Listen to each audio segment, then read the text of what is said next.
Welcome back to Julie's Village. I'm glad you're here. As a reminder, if you would like more information or you would like to be added to my waiting list for receiving consulting or coaching like services for applying strategies to your individual situation, please feel free to reach out to me at juliesvillage@gmail.com. Julie's does not have an apostrophe. In the last several episodes, I have addressed behavior, how to collect information and use that information to look for the purpose of behavior or the function of behavior. We talked about using or how to respond when specific behaviors do happen, when extreme behaviors do happen, how to help reinforce behaviors that you want but not reinforce behaviors that you don't want to see. Today I'm going to continue on with that topic, but this portion is looking specifically at teaching skills. So this is teaching any skills that might be missing to help prevent future behavior from happening, future undesired behavior from happening, I should say.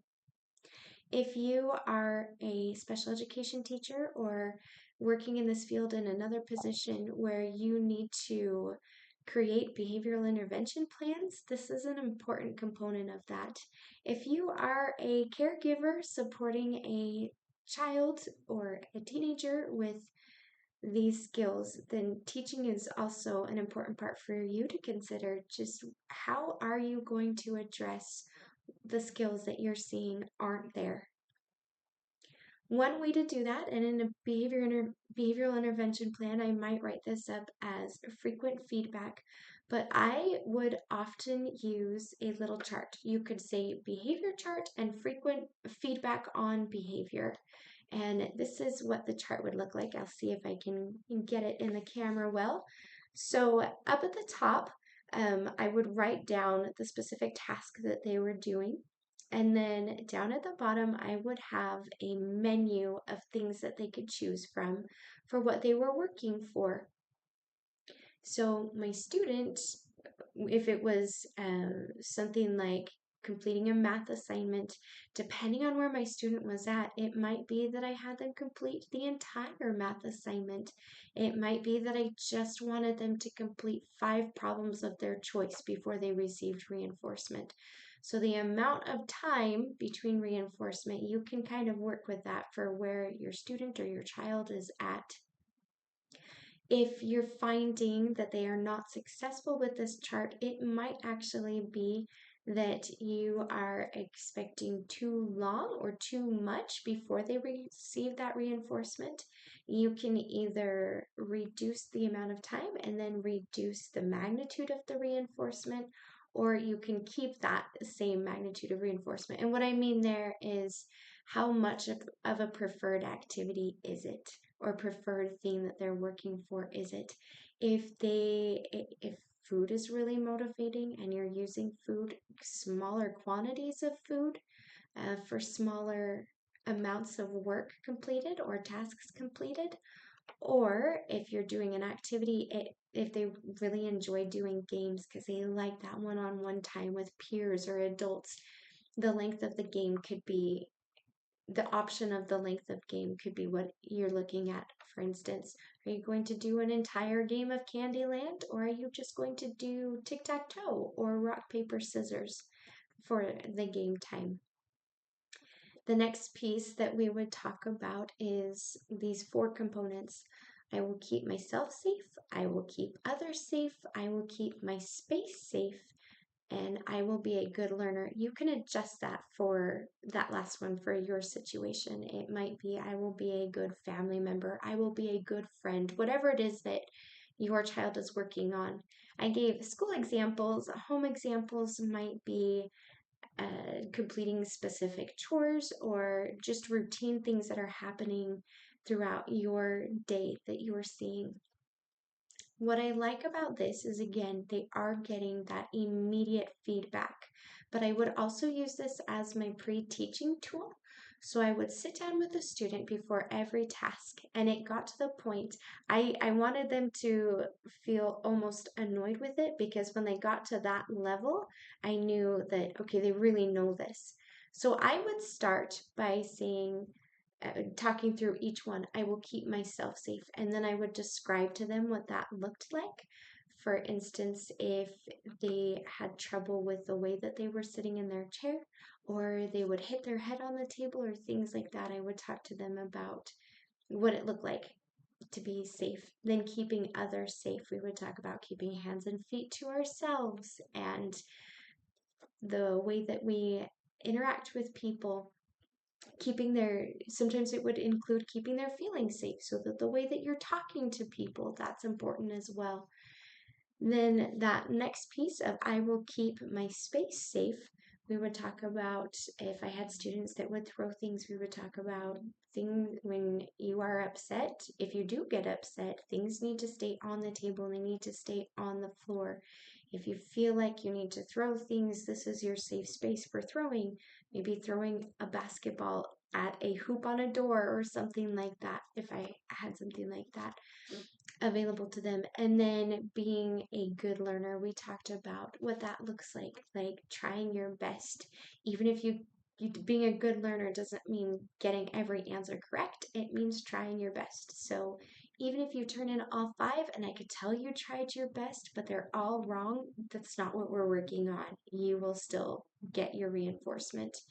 We talk about things like asking questions when you don't understand, working quietly so it doesn't disrupt others, whatever your student is working on or your child might be working on. So again, home environment, if you are working on being a good member of the, for instance, if it were my child, I might say, be a great member of the Bennett family. What does it look like to be a good member of the Bennett family? Or again, being a good friend. Then I might talk about specific skills that I would look for with that. Maybe using kind words. Maybe it means still trying your best. It doesn't matter if you get every wrinkle when you make your bed, but I want to see that you have tried to make your bed. It's okay to ask me for help. If you've tried and you want me to check it for you, I'm happy to do that. It means not just doing a quick wipe down when you're dusting, but I want to see you actually really dusting this whole desk or whatever area it is that you're working on. So then the student or if you're a caregiver or a parent and you're working with your child, after they complete the task, they tell you they're done, and then we would go through this together. Again, at first, I might have more control here, and I would say, I see it, smile, or I saw it, giving you a smile. I didn't see it this time. And then I would give them a specific reason why I didn't see it. And then I would circle the frowny face. So circling the smiles or circling the frowny face to give instant feedback. Now I would do a little bit of pre-teaching here too. After a while, they got used to these sheets, and I almost never saw a negative response to not getting the full sheet, because they knew that the next one was coming and we were going to keep going, and they had an immediate opportunity. They knew about how long it was going to take to get to reinforcement. They were getting to the point that they were taking ownership and understood, like, yes, I didn't keep the environment safe. I get it. Give me my next sheet. Let's keep going. So, like I said at the beginning, I would talk through, this is what it looks like. This is what each one of these 4 things looks like. And I would say it to the point that they were kind of like rolling their eyes or, yeah, I get it. And then I would switch and say, you tell me, what does it look like? And then they had to tell me. And once they could tell me pretty consistently, and again, we were talking about this every task. So this conversation was happening probably about somewhere between 5 and 12 times a day. So when they could get to the point where pretty much all day for a couple of days, they could tell me exactly what it looked like to be what I was saying, to be safe, to keep themselves safe, to keep others safe, to keep their space safe, to be a good learner. When they could tell me all of those things, then we no longer talked about it. It was just, you know what you need to do, these four things, and complete your task. Then they could only receive reinforcement. So, this thing that they're working for, they could only receive it if all four smiley faces were circled. So, even if they only had three, they couldn't get the reinforcement. Again, at the very beginning, this would be pretty upsetting to them. So I would often talk to my students about what that might look like, and we would talk through if for whatever reason you're struggling to keep yourself safe and we have to circle the frowny face, is that going to look like? And then we would talk through what they might choose to do: pounding their fists, yelling and crying, throwing things, whatever it was. And we would talk through that first, like, is that what you're going to do? If you do, what might my response be? And then we would talk through, okay, now your other option is to say, oh, I'm really disappointed. And then we start your next one and we keep going. And what that look like? Sometimes I would say, if I see that you didn't get it and you handled it well, I'm going to add an extra minute to the first time that you do get the reinforcement or whatever it is.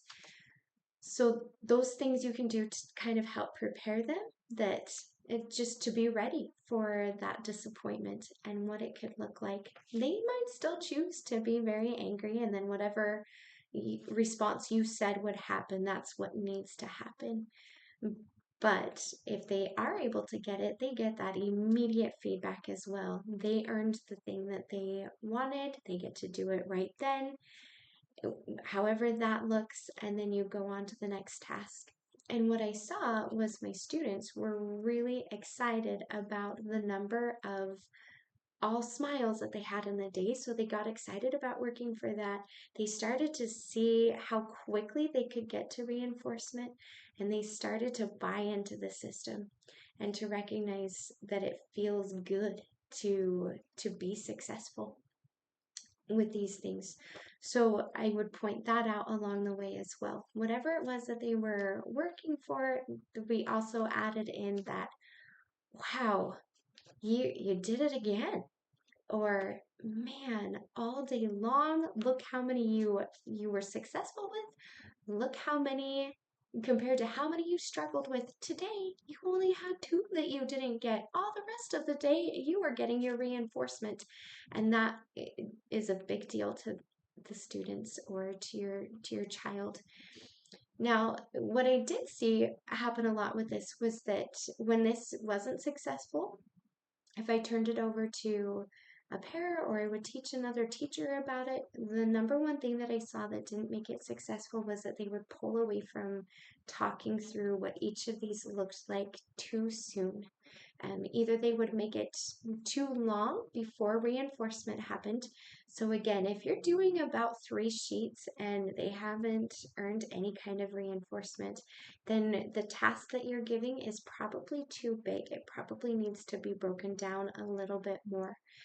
If that's something like recess and you don't necessarily have control of the fact that it's a 15-minute recess, you might need to shorten that student's recess. Maybe they only go out for 12 minutes because that's what they can be successful for, and then you come in to do reinforcement for those last 3 minutes or whatever it looks like. And then the next thing that I saw that was the least likely for this to be successful was not talking through this enough. If they have been successful and then you see this backslide with it, first think, okay, is the task too long? And then the second piece, do we need to go back to talking about what this looks like? So I would usually start talking about what this looked like again after long breaks.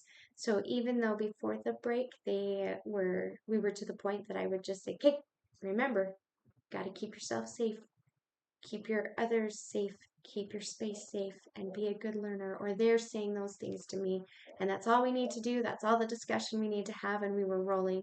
After breaks, I would usually start right back at, I'm going to talk this through, or I need you to explain to me what it looks like again, and do that a few more times just to see, yep, they've got it. And then you can go back to just having them say the 4 things. The other thing you might consider is at the beginning of every day, talking through it. Maybe the first time you talk through it, then the second sheet, they talk through it, and then after that, you go to just naming those 4 things. I will try to include a sample that you can use if this is something that you are interested in. But with my more intense students, typically these were students that were not successful in the general education classroom day after day. And so they showed that they needed more one-on-one training and they needed that more intensive support. That is typically when I would use those charts. So not for everybody, it's not necessarily meant for everybody, but those students who were frequently struggling, they needed more frequent feedback. And this was an easy way to give it to them and build in a reinforcement so that the feedback was happening often and consistently, the reinforcement was happening often and consistently, and student after student using that chart, I saw negative behaviors decrease significantly and those positive behaviors increase significantly.